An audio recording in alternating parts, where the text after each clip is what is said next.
Hello and welcome back to another episode. This episode, we're going to get real, raw, and vulnerable, really deep, really quick. Now, what do I want to talk about? I want to talk about how nobody fails, they just quit before they succeed. And I want to ask you, what do you actually do when the going gets tough? Because to be honest, we've all been there at least once or twice, if not 500 times as entrepreneurs. For me, I have had so many hard days, especially recently. Now, I want to walk you through some of the things that I have been navigating. All right, this is just a few. Number one, I have had my lowest income month that I've ever had in 2.5 years. And it was really hard for me to navigate that one, to accept that it was a low income month and that it didn't mean anything about me or my business or the success or the trajectory of my business. And recognize that it was just that it is just part of the journey of being an entrepreneur, and that I am in full control and that I can change things moving forward. And again, that it doesn't mean anything about me or my business. My brain automatically went to worst case scenario times 1,000, spiraling, like just creating the negative story in my mind of what this would mean for me and my business, especially being the sole income provider in my family right now. My brain went to that negative story, and it took everything inside of me to rewrite that into a positive story of what that could mean for me. And something that I just want to bring up here, I'm not going to dive deep into this, but your brain, you have the ability to write a positive story or a negative story. And it takes the same amount of effort in your brain to write one or the other, right? Our brains usually will always go to the negative because our brains want to protect us. Now, that being said, though, the negative story and the positive story that you write, neither of those stories are reality, right? Both of those things are just stories that you're potentially writing about the future, right? Our brain is predicting what's going to happen in the future, and whether or not those things come true, generally they don't come true. But our brain is, again, like going into fight or flight mode of, okay, this has happened, so what's going to happen next? And so generally that's why that negative story comes in. And you have the ability to instead write a positive story. So that's just something I want to keep in mind. Now, is it hard to get our brain to shift from that negative story into a positive one? Yes. But does it take the same amount of effort for you to go through and write out a negative story that it does for you to write out a positive story? Yes, it does. And so choosing that positive story is really important. But that was something that has been very difficult for me to navigate recently, that I've taken a lot of time on mindset work to be able to navigate, is that low income month. Now, the next thing is I had a student in one of my offers tell me that I wasn't embodying what I taught, which to me is like the lowest blow that I could possibly have gotten. And honestly, like, I'm glad people give me feedback and I'm glad that people are honest with me 110%. But it was just like a huge blow, because I would rather have someone tell me that they didn't get any value out of my offer than to tell me that I didn't embody what it was that I was teaching, because I value so highly, so deeply talking the talk and walking the walk. Like, embodiment is so important to me. And so that was just like, oh, like a absolute like gut punch. And I like brought immediate tears to my eyes. And again, like, I would have so much rather had someone say, hey, I didn't enjoy this offer. Or, hey, I don't know. I would have rather them said anything else except for that, because that to me was just like, oh my gosh, like such a big moment for me to take a step back and make sure that I am actually embodying the things that I teach and not just like preaching to them.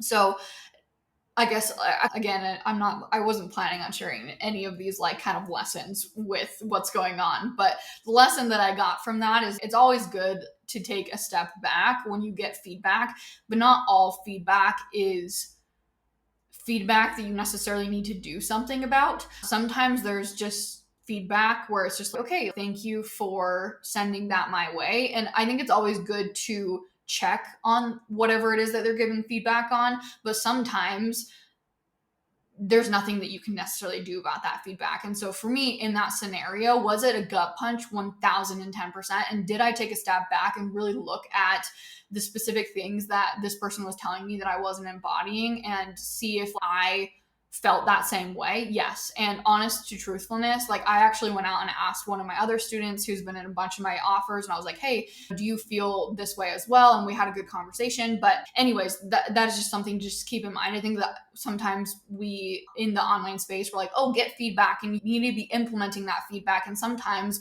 there are, not all the time, I would say less common than not, there are going to be times when that feedback doesn't need to be implemented. It can just be something where it's like reflective of, okay, it's a really good time for me to check these different things that are going on in my business to see if they are in alignment. So that was that moment for me where it's like, it was a huge gut punch, like probably one of the hardest pieces of feedback that I've ever had. But I did take that step back because again, I am grateful for any feedback, positive or negative. But so I did take that step back, and I use that as a very reflective moment in my offers and in my business. And there was actually something that I didn't change anything about that offer because I personally didn't feel like I wasn't embodying. Yeah. I was like, is, I don't know. Anyways, I didn't feel like I was not embodying what I was teaching. But that being said, though, I did realize that I do want to make sure that that is something that is always at the forefront of like my offers and my business. Is I'm teaching you these things and I'm also implementing these things. So creating space for me to be able to implement the things that I'm teaching at the highest level. And so there are some shifts that are going to be happening in my offer suite with the offers that I'm selling. And that it wasn't like strictly from that piece of feedback that came, but it just really led deeply with me that there needs to be a few changes that are happening in my offer suite to make sure that that value that I have of embodying the things that I teach is at the forefront of my business always. Now, another thing that I've been navigating recently is a student that was plagiarizing an offer. And this student, oh man, this is a big, honestly, like a 45-minute episode in and of itself. I'll give you the SparkNote version. I had someone in my community reach out to me on Instagram. They direct messaged me, and the direct message was like something along the lines of, how would you feel if you found out that one of your students was plagiarizing your offers? I think one of your students has plagiarized 3 of your offers. And I was like, okay, who is this student? And I clicked on this person's Instagram account after she sent it to me, and this person wasn't following me. And then I was like, hey, thanks for bringing this to my attention. I'll look into it further. And so I went into my customer database and I found her, and she had purchased all these different offers.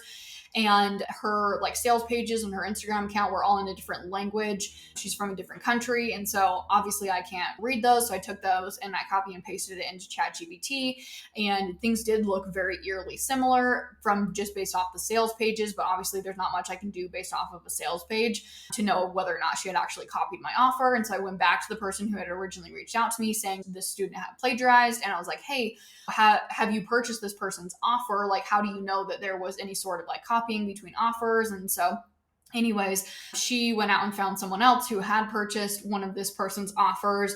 And again, these offers are all in a different language. And so I can't understand them, but the person in my community could understand them because she spoke that language and she spoke English. And so anyway, she's like the MVP, like of people in my community, like just went above and beyond in supporting me and standing for me. And she went out and created an entire slideshow deck of like side by side of so I gave her access to my offers, and I was like, hey, here's access to my offers, specifically the ones that we thought that there might be some plagiarizing happening. And I was like, you don't have to go through any of these offers. But she was like super like detective, like getting into the nitty gritty. And she was just very interested in figuring out whether or not this person had plagiarized my offers or not. So she came back to me, I think it was like a day or two later, and she was like, hey, I have a whole slideshow deck presentation of all the side-by-side comparison of all the things that she had plagiarized. And so she just went above and beyond. Bless her heart. So grateful for her. So she went through and she basically she did side by side have my slideshows and things that I had taught versus what this girl had taught. And it was like word for word exactly the same, down to even the design of the slideshows, like the examples that I gave. It was just exact. I have a 55-page slideshow of copying.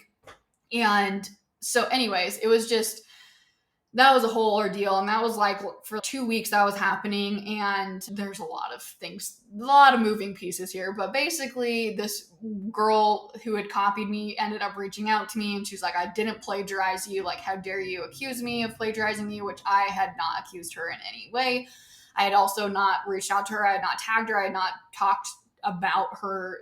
I had not done anything. And still to this day, I have not even said her name. I'm not saying her name right now because it's a whole different story for a whole, maybe another podcast when I'm not so heated about it. I'll talk about it more in depth. But she came back to me. She's like, I hadn't been plagiarizing. And then I obviously was like furious out of my mind because I had a 55-page slideshow deck of side-by-side comparison of all the things that she had plagiarized. And I was like, oh my gosh, this is insane.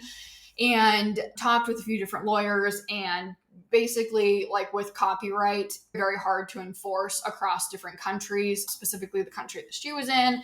And it would just have costed me like so much money to get into this. And there might not have even been anything that I had gotten out of it. And so I decided not to pursue it legally just because it didn't make sense for me, but it still just like sucks so bad. The offer that she copied, so it wasn't multiple offers, but there was one offer that she had pulled from multiple of my offers to create, and she made $68,000 off of that. That was rough. And again, that was like over 2 weeks of just like, every single day, I just was like, new things came up with this. Like she was emailing me, and then this person in my community was like coming back to me with these slideshow decks. And then I was trying to talk with lawyers to figure out if there was anything I could do with it. So that was like the worst that I've ever had in terms of someone plagiarizing things. And again, I don't know, I think I talked about this. Yeah, I did talk about this in one of my like hard things that I've navigated recently episodes, where I had someone who plagiarized one of my freebies and totally denied it. Same exact thing happened with this girl. She was like totally in denial. And I was just like, what? I don't even understand people, honestly. I just do not even get it.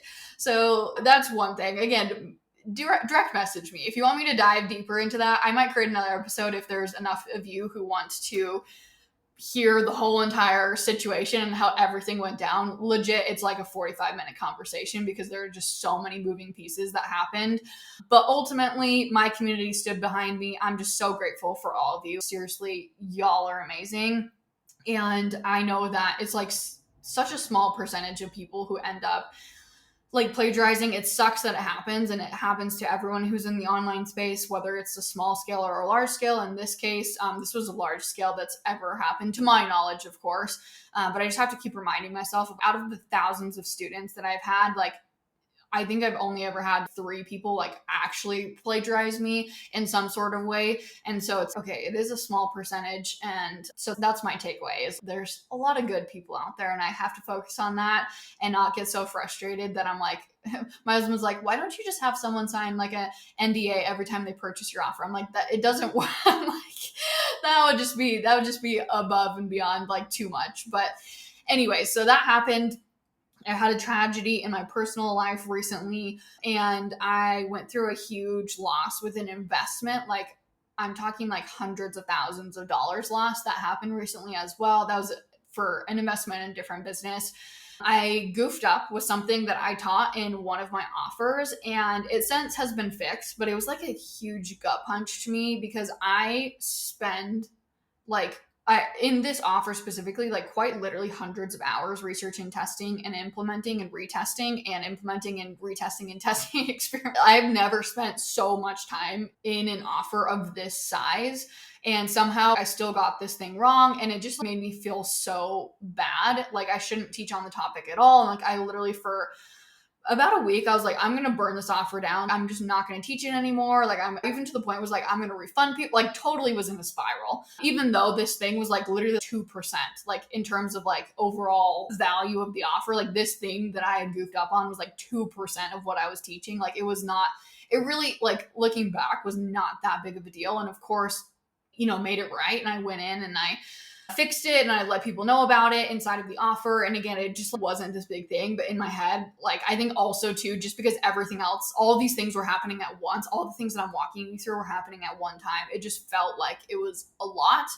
But looking back, like having a little bit more clarity with my mind and not having as many things to go through right now in this moment. I'm like, okay, it wasn't as big of a deal, but still it was a huge thing because I had spent so much time researching where it wasn't just, oh, I'm like just throwing things out there and just putting things out there that weren't quality. It was like I had spent so much time. I 1000% like stood behind what it was that I taught, and then I was wrong, and I was like, oh, it's okay. And it's okay to be wrong sometimes. And I think that for me, I would rather hire someone who admits that they are wrong than someone who's I'm always right. You know what I'm saying? So I just had to think of it in that sense.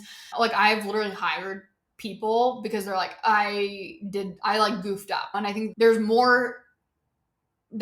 a lot of power in admitting those things because it's hard to admit those things. It's hard to admit that you're wrong because we always think about how are people going to perceive me. But I think that there's also so much power in doing that because it sets the example for other people too. So that's my takeaway from that, now that I've gone through that thing. And there's just like a bunch of like small things too, like the power went out when I was recording a training and I lost a 30-minute training. Like the power literally cut out for, I kid you not, 5 seconds, and then it came back on and I just lost the training because I was doing it on my desktop, which is obviously connected to the power bank. If I'd been doing it on my laptop, it would have been fine. And then I had a program, like a technology tool that I'm using, and I lost 1.5 hours of work on that because there was a glitch in the program. So it was just like a lot of things. And that's just a SparkNote version of my month. That I kid you not, all that happened within a 4-week span. Quite literally everything went wrong that could have gone wrong in business and in my personal life. And I was just fighting to keep the tip of my nose out of the water and not drown there for a while. And I thought about quitting every single minute of every single day. I cried more tears than I've ever cried in my entire entrepreneur journey in that month. It was a lot. It was a lot to handle. And every single day, I just had to just keep thinking this thought. And the thought that kept coming back to me was disruption precedes your biggest breakthroughs. And I love this quote from Myron Golden. He says, disruption always follows intention. What do I mean by that? When you intentionally do something that will make your life better, it will always be followed by something that feels bad. The biggest mistake that people will make if they don't understand this principle is they quit as soon as they experience disruption. They mistakenly identify the disruption as an indicator that they are going in the wrong direction, when in reality, it is the exact opposite. When disruption comes, I accelerate into the curve. So next time disruption follows intention, remember this principle and keep moving forward. So throughout the whole month, I just kept thinking, wow, this breakthrough it is going to be huge because this disruption was huge. Like it got to the point where like that last like week of that 4-month span, it felt like 4 months, but it was only 4 weeks. That last week of the month span where everything was happening, I legit just had to laugh. Like when things came up, I just started laughing because it was seriously to the point where just like the smallest things too. I had to record a training and it was literally, I had that day, like it was due in 6 hours, and my neighbor was out cleaning their car, like pressure washing their car, and it was so extremely loud. And they did it for like, they cleaned their cars for 8 hours. And so I had to record my training at like, I think it was like 11 or 12 o'clock at night before that training was due. It was just like a lot of like little things like that. So I just had to keep reminding myself that the disruption was all just an indicator that I was heading down the right path, and that breakthrough was just, it is just right around the corner for me. But it really got me thinking about how many of us tend to throw in the towel right before our breakthrough. It's like we could be 1 to 2 weeks away from an entirely different life, an entirely different business, and we just decide to stop and say, hey, I'm done. I'm just throwing in the towel. Like maybe last year didn't unfold as planned. Maybe this year isn't off to the smoothest start either. Maybe you're not where you want to be halfway through the year. Maybe your Instagram growth has plateaued and self-doubt is starting to creep in. If you've been feeling this way, I want you to know that you are not alone. There will come a time where we all face setbacks and moments of doubt on our journey whether we like it or not. And here's the thing. Your dreams are worth fighting for. Your dreams have the ability to impact people's destinies. So do not give up just yet. Whatever challenging season that you're going through is just a chapter in your story. It is not the end of your story unless you make it the end of your story, right? Nobody fails, they just quit before they succeed. If you're making it the end of your story, it's because you're quitting. And your big breakthrough is right around the corner. And an Olympic athlete shared a powerful piece of advice before, and it stuck with me ever since. I've shared it multiple times in podcast episodes on my Instagram. This Olympic athlete said that her parents told her, she's a gymnast, her parents told her that she could quit anytime, but it had to be on a good day. And there is so much wisdom in that perspective. Sometimes we just need to push through the tough times to reach those brighter days ahead, to reach that breakthrough. So take a deep breath, keep moving forward. Your breakthrough is just around the corner. Don't give up.